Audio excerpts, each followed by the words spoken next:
Ciertamente la palabra de Dios es viva y poderosa, y más cortante que cualquier espada de 2 filos. Penetra hasta lo más profundo del alma y del espíritu, hasta la médula de los huesos, y juzga los pensamientos y las intenciones del corazón. Ninguna cosa creada escapa a la vista de Dios. Todo está al descubierto, expuesto a los ojos de aquel a quien hemos venido a quien hemos de rendir cuentas. Por lo tanto, ya que en Jesús, el Hijo de Dios, tenemos un gran sumo sacerdote que ha atravesado los cielos, aferrémonos a la fe que profesamos, porque no tenemos un sumo sacerdote incapaz de compadecerse de nuestras debilidades, sino uno que ha sido tentado en todo de la misma manera que nosotros, aunque sin pecado. Así que acerquémonos confiadamente al trono de la gracia, para recibir misericordia y hallar la gracia que nos ayude en el momento que más la necesitamos.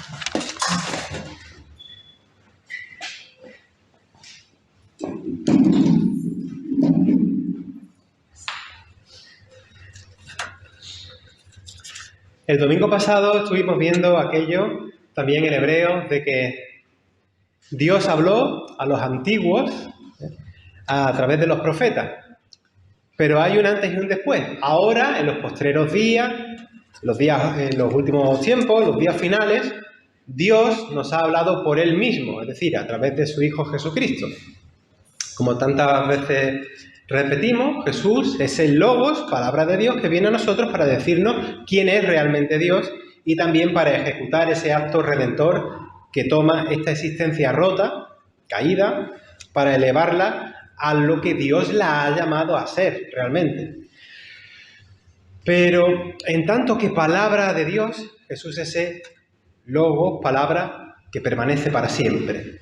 Y en lo que concierne en general a la autorrevelación de Dios, es decir, el darse a conocer de Dios hacia el ser humano, para ti y para mí, su darse a conocer, como digo, esa palabra para nosotros que somos seres rotos, somos seres necesitados, lo mires por donde lo mires, pues a diferencia de los mensajes que encontramos en la vida, en el mundo, mensajes de competitividad, mensajes de violencia, mensajes de desigualdad, de guerra, de mal, de complejos de inferioridad que uno pueda tener, que recibimos,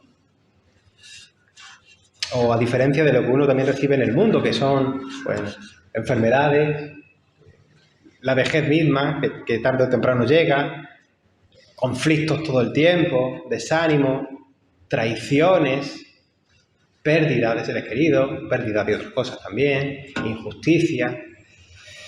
En fin, la palabra de Dios es una palabra de respuesta a todo esto.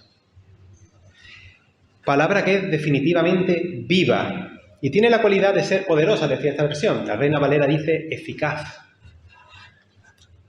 La cualidad de ser eficaz cuando se la recibe. No deja indiferente a la gente cuando acoge esa palabra.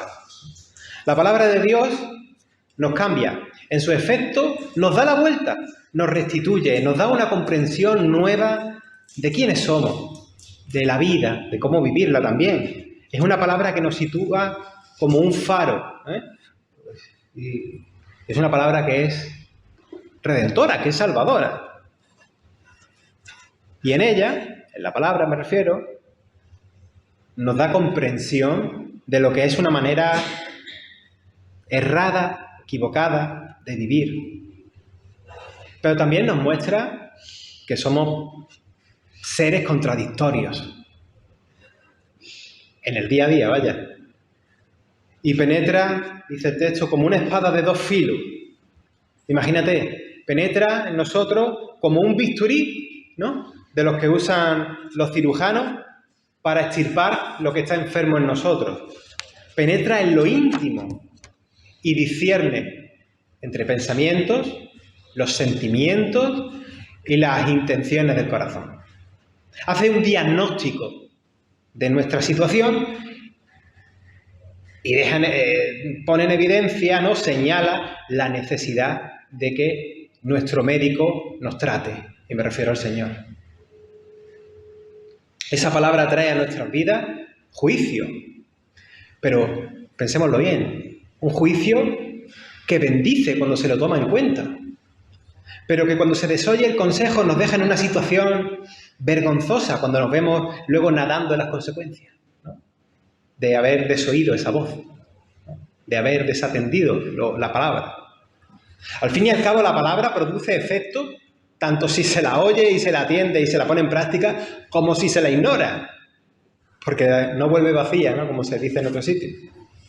Y según el versículo 13, delante de la palabra de Dios no hay nada que esté escondido, lo cual también a mí eso me da confianza. A otras personas es como temor, ¿no? Uy, que lo sabe todo, lo ve todo, ¿no? A mí me da tranquilidad. No hay nada que se pueda ocultar. Todo está expuesto. Todo es transparente. Se ve con claridad. Todo queda desnudo, sin ninguna capa de mentira. Y es a esa palabra, con luz que todo lo deja ver en claridad, que el versículo 16 va presentándonos como un trono, dice esta versión, y la Reina Valera también dice como un trono. Otras versiones dicen como un tribunal de Dios. Pero ojo, ese tribunal, que por supuesto es de justicia, se nos presenta más bien como un tribunal de la gracia. De la gracia. Al que podemos acudir no con miedo, no con susto, sino confiadamente. Es fuente de misericordia, de gracia, de auxilio, de socorro. ¿Cómo cambia eso cuando pensamos en Dios, verdad? Yo estoy muy al tanto de los pensamientos que muchos creyentes tienen sobre esa idea, ¿no? Del tribunal de Dios, el trono de Dios, el señorío de Dios, sobre la justicia de Dios. Y no suele parecerse a esto de lo que nos está hablando aquí. Cuando se habla muchas veces de la justicia de Dios, se habla de maneras en las que la gracia y la misericordia no tienen lugar. Muy mal cuando hacemos eso. El texto de hoy es un texto de mucho ánimo, de mucha paz, de mucha confianza, de garantía, de saber quién es Dios, que por cierto es verdaderamente justo, eso no lo vamos a poner en duda, pero también reconocer cómo es su amor, sabiendo precisamente de nuestra situación, de la tuya y de la mía, porque además nos conoce bien. Nuestra situación, perdona que te diga, estamos hechos mixtos como seres humanos. La promesa que nos espera, la dicha venidera, se ha dispuesto para nosotros. Tenemos, dice el texto, un sumo sacerdote, que es Jesucristo, que como no me canso de decir, es Dios con nosotros, asumiendo nuestra realidad humana. Y dice el texto también, que traspasó en el cielo, o penetró en el cielo. ¿Y esto qué significa? Traspasó. Pues del mismo modo que, esto es un silogismo que quiero hacer aquí en el texto, del mismo modo que los sacerdotes en el templo de Jerusalén traspasaban el velo para acceder al lugar santísimo donde residía la presencia de Dios, ahora de una forma verdaderamente perfecta, Jesús asciende a la diestra del Padre como nuestro sumo sacerdote intercesor. Esa es la idea que quiere darnos. En el capítulo 2, versículo 17, ya nos decía que Jesús, es misericordioso y fiel sumo sacerdote. Y lo explica así para que la gente de su tiempo lo entendiese, porque ellos estaban muy familiarizados, no como nosotros, ellos estaban muy familiarizados con el sistema sacrificial del templo de Jerusalén. Así que teniendo esto en cuenta, si nos asomamos al versículo 15, el abogado que tenemos, el sumo sacerdote que tenemos, no es insensible a nuestra debilidad. Para eso, primeramente, reconoce como tú eres.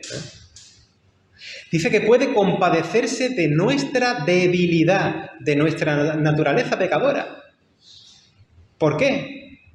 Porque al haber asumido él mismo nuestra humanidad, al haber venido en carne, él sabe, repito, él sabe lo que es haber sido tentado en su propia vida humana. Lo sabe, aunque él no cayese en pecado, pero lo sabe, y lo sabe la mar de bien. Por eso comprende tus resbalones. Hermanas y hermanos, aquí nos está diciendo que tenemos un refugio en Jesucristo. Tenemos a quien se comprometió con nuestra liberación, con nuestra redención, con nuestra salvación. Y nada nos va a separar de su amor, como Carmen leía al principio del culto. Os recuerdo eso, con qué rotundidad se expresaba el apóstol Pablo en Romanos 8, 38, 39, que ni la muerte, ni la vida, ni ángeles, ni principados, ni potestades, ni lo presente, ni lo porvenir, ni lo alto, ni lo profundo, ni ninguna otra cosa creada nos podrá separar del amor de Dios que es en Cristo Jesús, Señor nuestro. Nuestro Señor enseñorea sobre nuestros pecados y nuestras contradicciones, en nuestra existencia truncada. El pecado, pese a que estamos condicionados por él, porque vivimos en el mundo que vivimos y estamos condicionados, reconozcámoslo, aquello del simul justus est peccator, tú eres justo por los méritos de Cristo, pero tú vas a ser un pecador de la pradera hasta el día en que te mueras. Pero, pese a estar condicionados por el pecado, ya el pecado no tiene dominio sobre nosotros, no le pertenecemos. Y como dice aquí, ¿no? Acudimos al trono de la gracia, porque es una gracia que además nos comprende nuestra debilidad, porque la ha padecido, en la encarnación la ha padecido.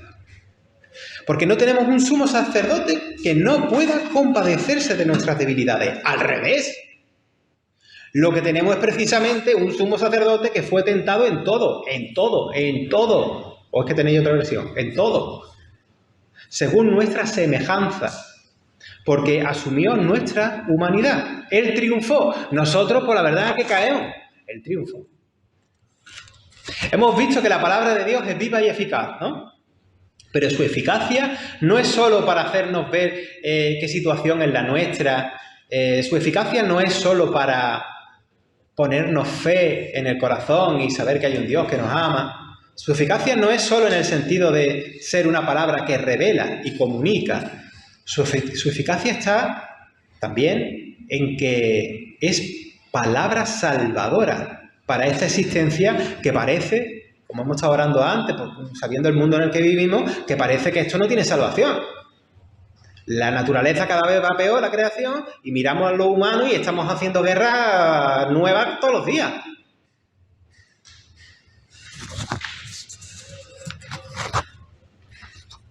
La palabra venida a nosotros como el Logos hecho humano, esa palabra ha cumplido eficazmente una misión. Y voy a utilizar, no es la interpretación de lo que decíamos antes, pero me voy a tomar el lujo de hacerlo también, de aplicarlo a esto. Como una espada de dos filos, que viniese de arriba, o bueno, que viniese más bien de la realidad de Dios, ha penetrado también en esta existencia alienada del universo que conocemos. Se ha plantado aquí y habitó entre nosotros, vivió entre nosotros. Y como espada ha abierto una brecha en la existencia y la ha rasgado. El único justo que viene de Dios, habitando en un mundo injusto, recibe una muerte injusta como culminación de llevar una verdadera vida de justicia y gracia. Y se ha rasgado el universo caído, el universo roto o separado de Dios, como tú quieras, el concepto que quieras, se ha rasgado permitiendo ser abonado con un nuevo reino o con una nueva semilla, un acontecimiento nuevo que da forma a una nueva existencia que estamos esperando. Una existencia nueva que todavía no ha venido del todo, pero que puede verse en pequeños destellos, en pequeños atisbos, gracias a ese rasgamiento.